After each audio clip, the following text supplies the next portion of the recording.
Hello. हाँ का करता रू? अरे बाड़ा एने ओने देखतन कि घूमत रू। काल पलिया भेटाई रहू, परसों तीखमपुर मंडी तर भेटाई रहू, लइका भेटाई रहू, देखतन कि संगे संगे भैया तार रहून। ऐसन बा कि ओकरे संगे तू जौन मन तवन कर, घूम एंजॉय कर, जिंदगी के मजा ल।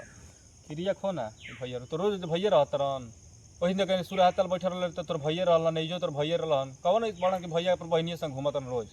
हाँ ऐसन बा कि उनकरे संग घूम, हमारे से कोनो मतलब नहीं के। नंबर वन ब्लॉक कर दे, हम उड़ा देते, फोटो सोटो में डिलीट कर दिए। ऐसन बा कि हम चलते नहीं, हाथ हाथ काटम। जानते बड़े तोरे से प्यार करते रहनी है, अब दूसरा जगह प्यार हम करे वाला नहीं खे।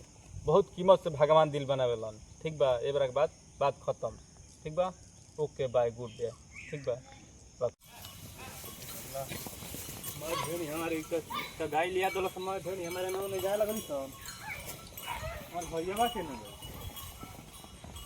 हाँ इनियो तो नहीं खेलो कत भाई।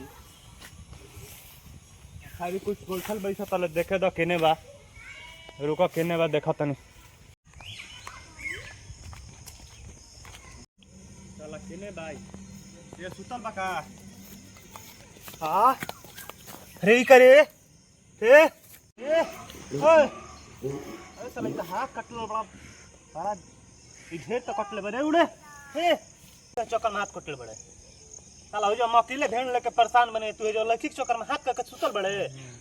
चल उठ, चल बाबूजी के चल, चल बाबूजी के चल तो चल। एगो बेटा हमर रघुवीरा बाबे बहुत बढ़िया और बाबे भेड़ उड़ी मैं उहे देखता। ई छोटका तो एकदम नालायक निकल, काज नहीं केने रहता केने ना कुछ बुझाते नहीं के। बूढ़ा बाप के घास खिलावत हसन के भेड़ चोरी हसन ऐसी करी हसन। ई नहीं खसन सोचत कि बूढ़ बाप के तनी आराम दही, यानी कोनो टेंशने नहीं के घास छिलता सन तनी भेड़ चरती सन। चल जवन जैसन करी वैसन पाई। बाबूजी के मैं तोर प्यार मोहब्बत में हाथ कटवल हम छोड़ावतन। चल बाबूजी देखो साला लड़की के चक्कर में हाथ काट के आइल बा देखो। अरे रे हम काम कर बाबूजी, अकेले हम भेड़ चलावत तनी ठीक बा नु। आज जो हो तनी एकरा के इजाजत गनी हो जाके तो देखा तनी के हाथ काट के सुतल भाई। कौन चक्कर में हाथ काट के रे?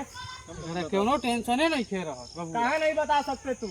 नहीं बता सकते, मेरा दिल का मामला है बाबू। अरे यही बड़ा दिल के मार दे, खुरपावा से कि लगवा दिल के मामला कर मार दो, बाकी नहीं बता सकते। नाम बताओ पहले नाम। नहीं बता सकते बाबूजी हाँ एगो ऐसन गाना गावत नु, ठीक है इनकर बाबूओ बता दियो हम कि कौना के चक्कर में हाथवा कटले बड़ा। गाओ गाओ जल्दी गाओ बेटा गाओ। सैयारा तू तो बदला नहीं है, मौसम जरा सा रूठा हुआ है। सैयारा तू तो बदला नहीं है। अरे बाबूजी बाबूजी रहुआ का हो गई? बाबूजी बाबूजी अरे रहुआ का हो गई? मर्द उठी उठी बाबूजी उठ।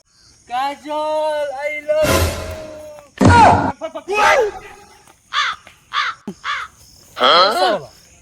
लइका हमार केने बोला सरे लागता कि यो हमार मलिया के बारे में जान खेलता ए दादा। ई तो हमार खानदान के नाके कटवा दियो सन। बेटा के शिकायत लगे गनी बाप की हैं तो बाप उहे बाबे। हाँ यानी कि हम का करके कुछ बुझाते नहीं कि तुम्हारे खानदान के नामे कटवा दियो सन। तो कनी के दोनों के हमरे के सुधारे के पड़ी। केने भाई रे आओ है ना तब पहले है ना जेने पानी हम बाबूजी के ले लिए ठीक बा। आवो सन चला। प्यार में तोहरा भैनी जहिया से लइका कुल जानी गइल सन, जाके कहियो सन माई से अब तो हमार बाबूजी हाँ उठा उठा देखा बोला तो बड़का भैया का जन का है खाती देखो दोनों आदमी के। अब का जन हम का जन चलो चलो चलो देखो जे का जाने के कहीं माई से ना कहल से का जन कही तो ना देखो विश्वास तो बा। ई मेरा तो बिहा तक कोनो दाना ना मिली मिली मिली मिली अब सुलह करे के पड़ी कुछ कही से। चलो कोनो के धरा दी हल जाई। ए बाबूगा ए मेरा बुझा तक जाके घरे माई से कहले बस तोरा ना कुछ नहीं के कहले। का होता बेटा का हो गइल? चलो बैठो जुआ है बैठो जुआ चल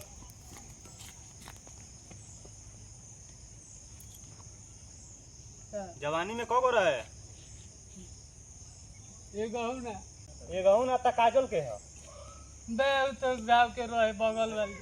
बगल वाली तो हमारी संग धोखा कइले बड़ो अरे ना रे बाबू, तोर कौ गो रहली सन एगो से दूगो। दूगो कौना के चक्कर में ते हाथ कटले रहले हम ई त ना बताई।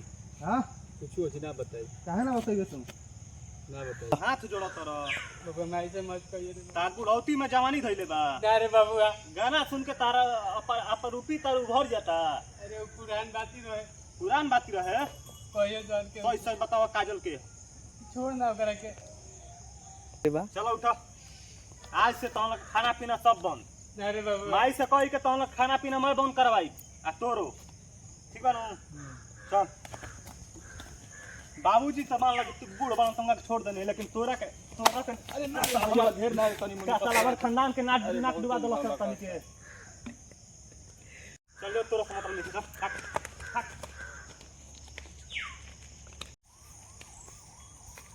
बाबूजी का बाबू घा त साला ओकरो सच्चाई लेबे के पड़ी।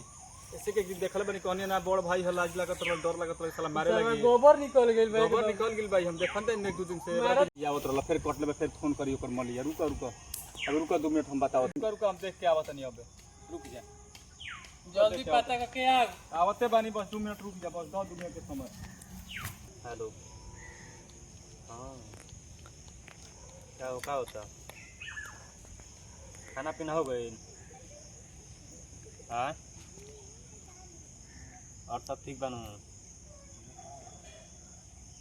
वाला बाटे हमनी के बारे में सोचता है अपने सारा माल से बतियावत रुको एक चल के बाबूजी से खाना दाना बन के साथ का रो तरो का हो गइल बा हां जाके कहले है तोरा कहले नहीं के टेंशन मत लो हम कहनी न प्रूफ 2 मिनट लेगा 2 मिनट के समय तो देखो प्रूफ लेके आ गई टेंशन मत लो चलो ससुर के हम गाड़ फाड़त नहीं बरा हम तनी उनकर रुपए हम मारत नहीं बासे बासु करे के बरा घर में बंद करके हम माई के सामने ही रुक जाई देखो वीडियो कहां बतियावत साला वो अरे साला तो हम नहीं लेते हां बरे। चलो चलो चलो देखा तो करके दिखाओ तनी कहां बतियावत चलो चलो चलो कर मार के बुट्ठा फाड़ दे। चलो चलो चलो चलो फुरका करके बरे का पार उधर फाड़ रहा। चलो चलो देखो तनी केने बारे रुको देखो तनी पेड़वा तरल गई नहीं कनी हो केने बा देखो साला है क्या बतियावत का रे बबुआ अरे का करत रे ई करे का करत काम ना फोन पे नाई के गोर लागो कहना से बतियावत रे बहुत बड़ा मर ले कौन नहीं बरा फिर तो तोरा कहनी अनु कि तोने बाबूजी यार मार के तोर खुरपवा से गर्दनिया उड़ा दे। का हो गेल बाबूजी